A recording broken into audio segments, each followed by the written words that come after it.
learning plaid weave, not to be confused with plaid filling, which we already learned. Yep, the repetition of title words continues. This is another great base stitch, something that can be easily incorporated into other laidwork styles to make complex patterns, something we'll see towards the end of this sampler with meadow fill. We'll start by laying down sections of straight stitches in groups, anywhere from 2 to 5 parallel stitches with just a bit of space in between them, about 1 thread of space left open. I'm going to do 3 stitches in each group. Once you have your first group down, leave a larger space and start a second group. We're essentially creating stripes like the first layer of a trellis, but each stripe has stripes within it, if that makes sense.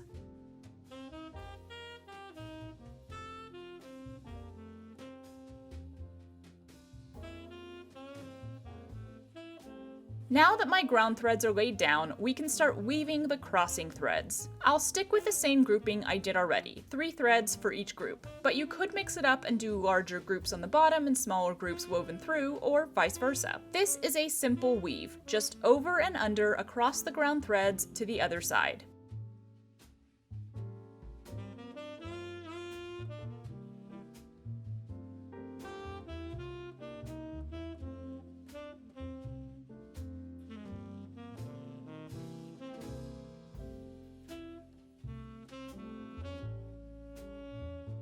We'll then offset the next woven stitch, which lays just a little space away from the first, and so on for the group.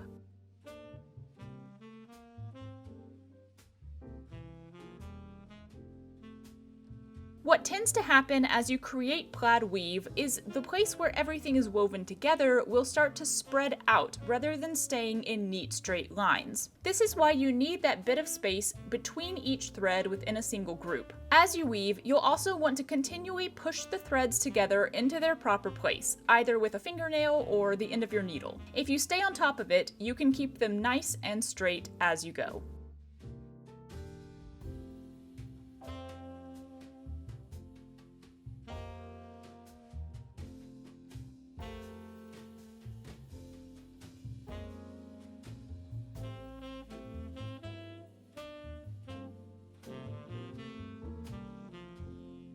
Leave a larger space once you finish your first group, then start the next group of crossing threads, continuing to offset the weave of each stitch from the one prior.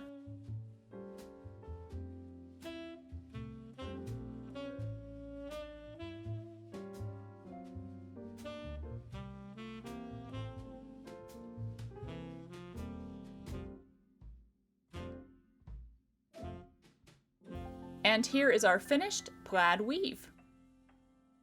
And we're done.